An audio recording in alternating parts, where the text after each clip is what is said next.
Hello, today I'd like to repair my old Dell laptop that decided it didn't want to live. Just a few years ago.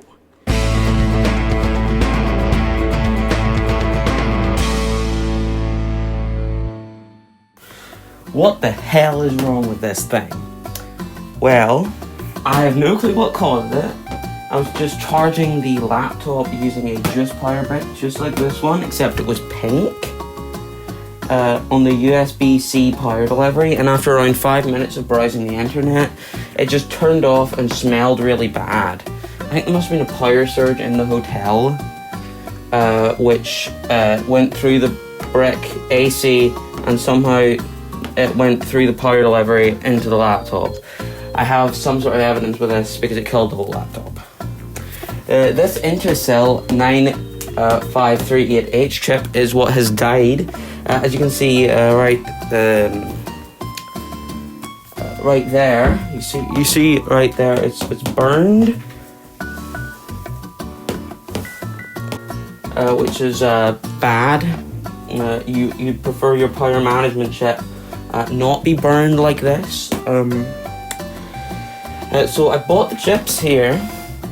New 9538H chips that say they are original new 100% quality, so I trust that. 361 for 10 of them. I also got the cheapest micro soldering equipment I could find. So here we have $21.99 hot air station. $7.73 is not the cheapest solder paste I could find, but it's the cheapest one that had lead in it, which melts a bit better for me. And just some flux. Please work. I don't think that's how you're supposed to hold that, though.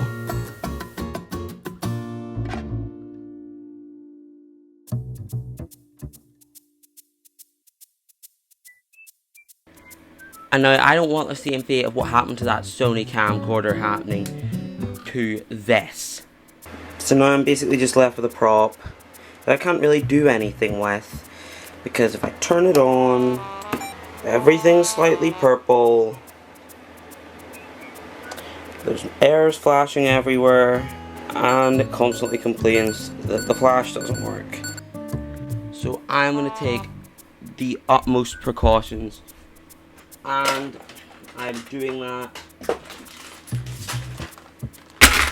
with this. A box full of random broken boards that I can use to practice before doing the real one.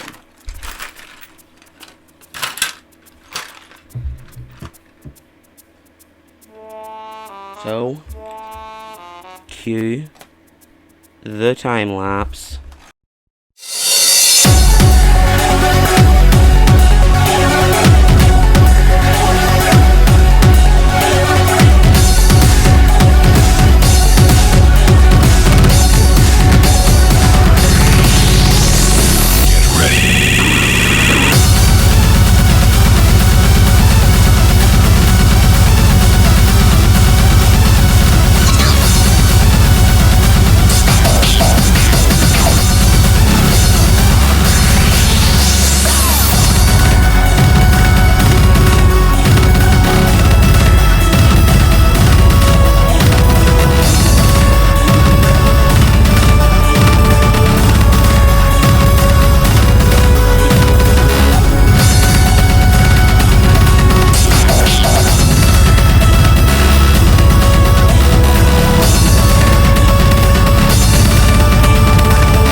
By the way, I just want to get the motherboard out.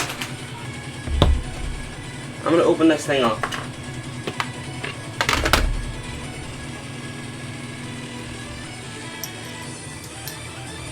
Windows laptop, that's pretty simple, it's just screws.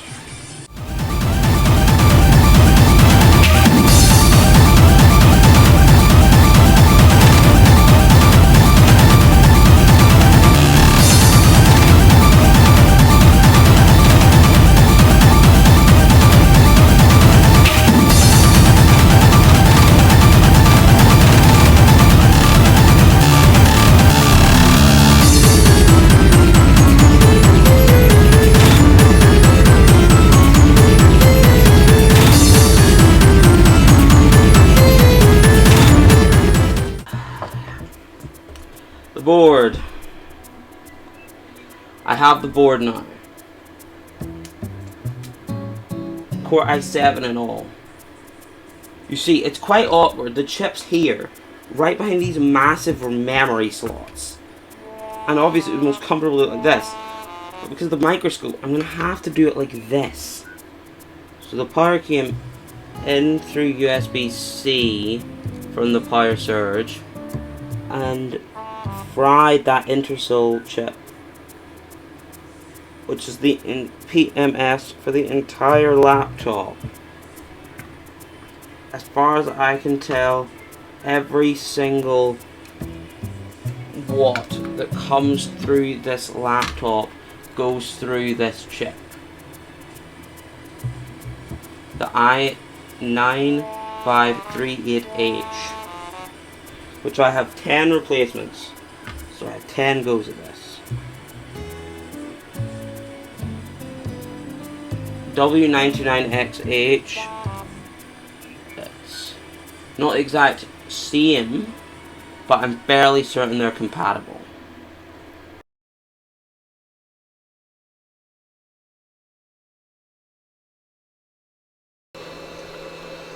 The real deal. It's about time we did the real one. There's the chip on its very dense board. I'm going to do some prep. Basically, I need to put this heat protective Kapton tape over everything that I don't want to get hurt.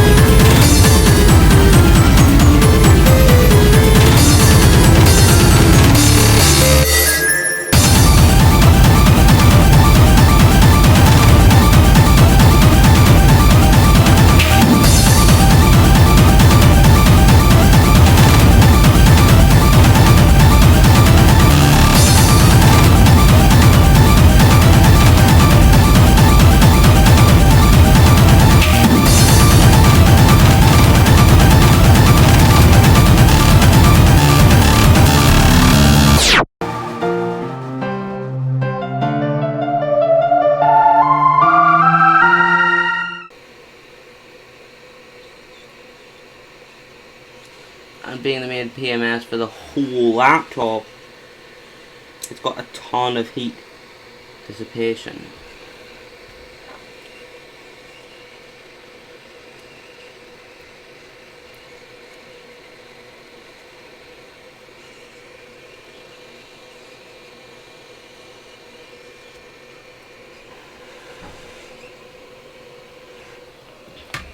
Got it off, and it looks like the board survived.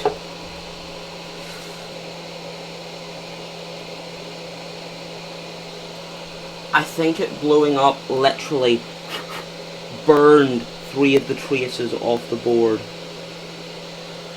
Why I'm stupid. Okay.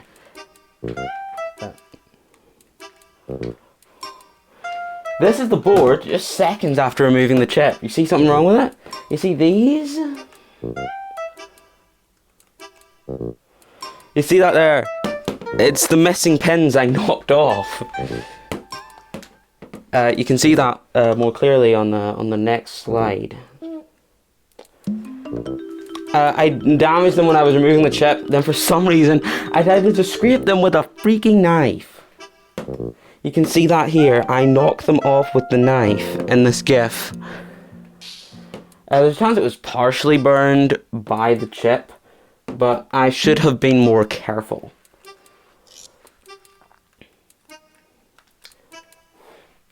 So now there's two possible solutions. I can either fix it with a 0.1mm wire, or I can ignore them and hope they aren't necessary. Yeah, I'll probably ignore them. Fixing 3 tiny wires with 0.1mm wire is probably too difficult. Yeah, I'm gonna ignore it for now. I am just going to attempt to solder this on.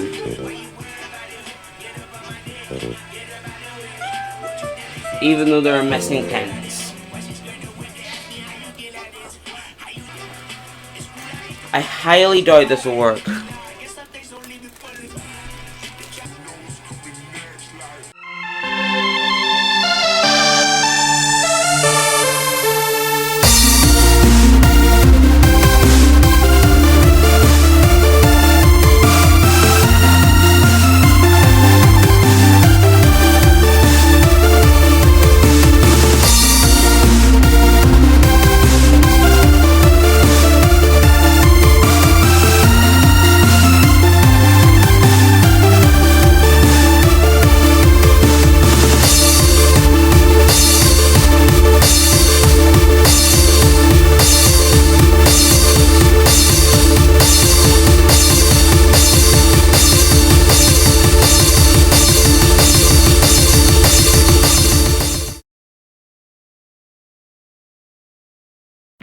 I forgot to restart the recording, but I grabbed the RAM out of my gaming laptop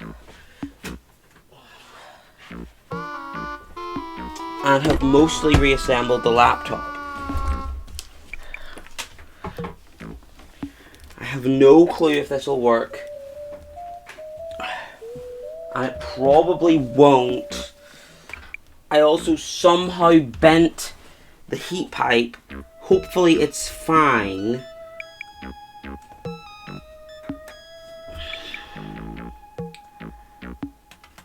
And I put thermal paste on.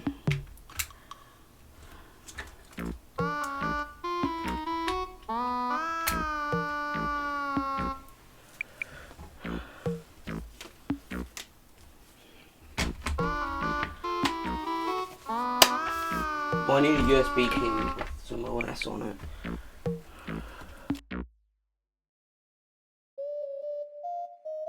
Goes everything.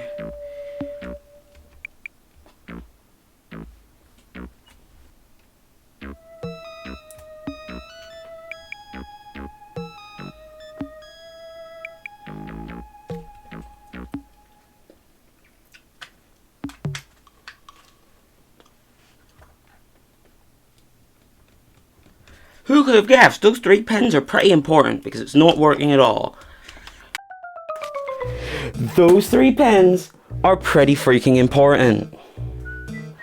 I used the power of Bing image search to find which pins are dead on this pinout that I found using Bing images that was posted to Facebook. Those ones, you see those 3 pins, I transparencied this onto it. There's ADP, CSIP, and CSIN. Those are the ones that are dead. No, come on. I asked Copilot what CSIN, CSIP, and ADP were, because I wasn't sure. It says that ADP is the adapter input pin for the DC adapter and the USB power delivery. It says that those 2 are the sense pins for like charging and current monitoring, and it says that these are essential for managing power flow and protecting the system, and it's crucial to ensure the correct resistor values and clean signal paths. Good job I knocked off some of the resistors, but they weren't going to those pins anyway. From my understanding, These repair traces, they must be perfect.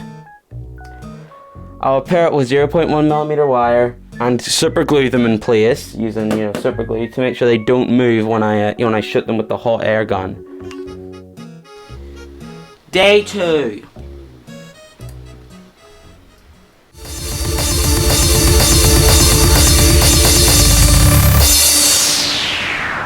Somebody's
I am ready to solder on this chip.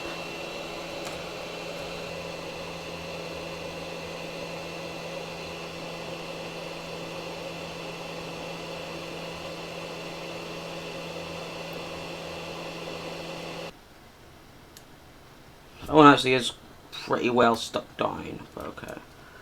Here goes everything.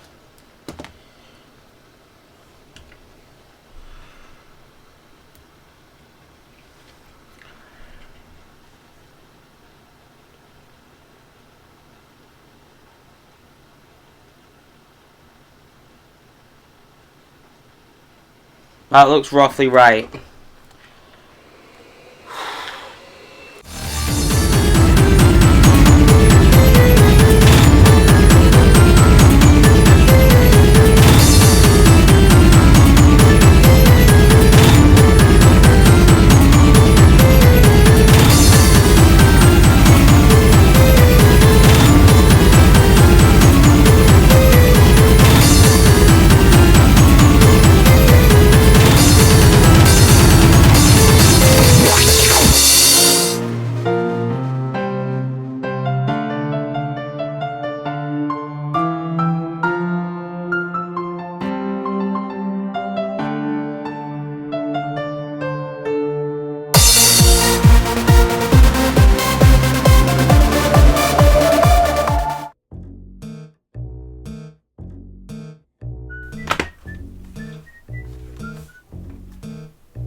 It's not.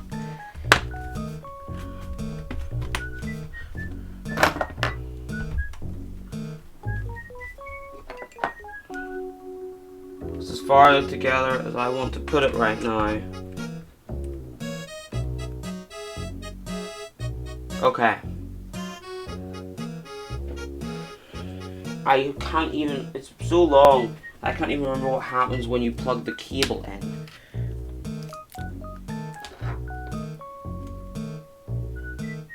No light. I have no way of knowing if that's what it's supposed to do.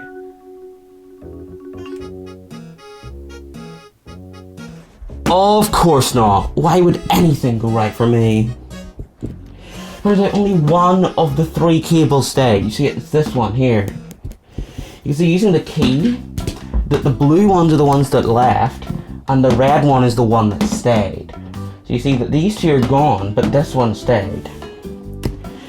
And because of how super glue works, it degrades at around 100°C, and 480 Celsius is a lot higher than 100 Celsius.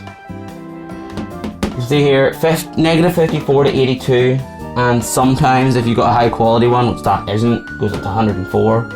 Beyond that, it goes brittle, discolors, loses adhesion, and thermally degrades. I need an adhesive that can withstand these really high temperatures. So I chose the UV solder mask, this here. Goes hard with UV light, and it's the same as the green coating on circuit boards. I'll be here in a few days, but for you it'll only be just a few seconds. It's been a while, I'm back now, and I have the stuff,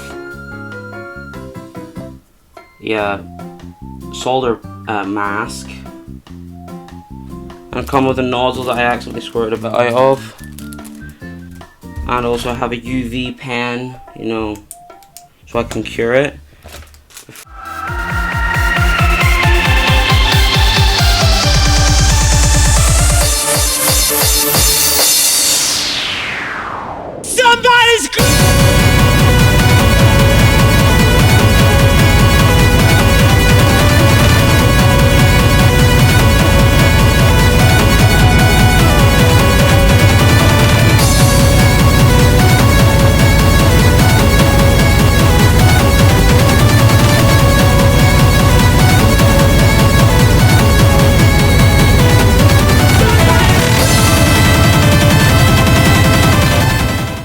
Somebody's the whole time.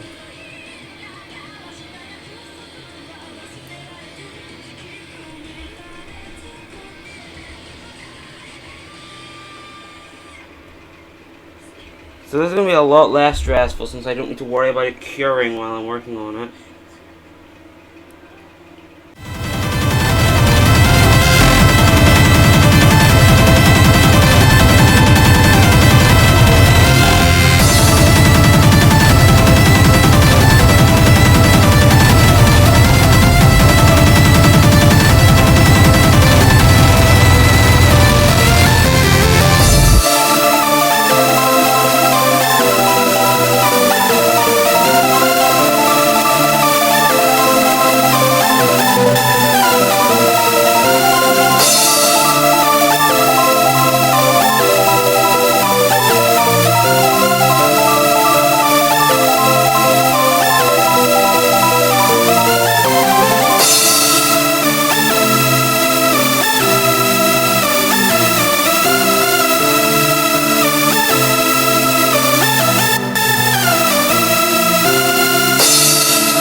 I got the charger, it's going in.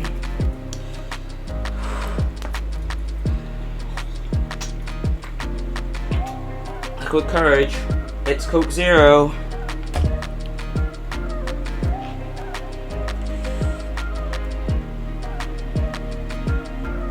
No light. Is it supposed to light?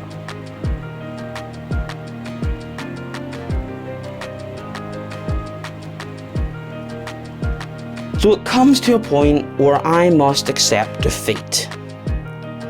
It's clear that the power surge in 2021 did way more damage than just the chip. I was really hopeful it would work, because this is the PC that I use to keep in touch with my friends during lockdown. I also produced so many videos. Here's just some of them right here. Well, most of these videos that I made before I got my PC were made using that laptop. It's a shame that, not unlike the Sony camcorder, I wasn't able to fix it. If anything, at least I've gained some experience in micro soldering, so I can do more stuff like this in the future.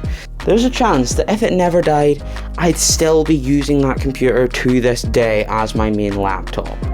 Of course, I still use the gaming PC for gaming, but I'd probably still use that as my laptop and probably would never have even switched to Mac. I switched to Mac because the gaming laptop was too heavy and too loud, and I ended up using a 2013 model MacBook Pro more than my gaming laptop. I'd probably still be editing in Camtasia or Premiere Pro if it wasn't for that laptop dying, because I'd never got a Mac to be able to use Final Cut. WoodcraftWorld Technology series might not even started if it wasn't for that computer dying. So if I never switched to Mac, the first video in this series wouldn't have been made. The one on installing Asahi Linux on the MacBook Pro. It's disappointing that I wasn't able to fix it, but I hope you still enjoyed the video. Don't forget to comment, like, and subscribe. Goodbye.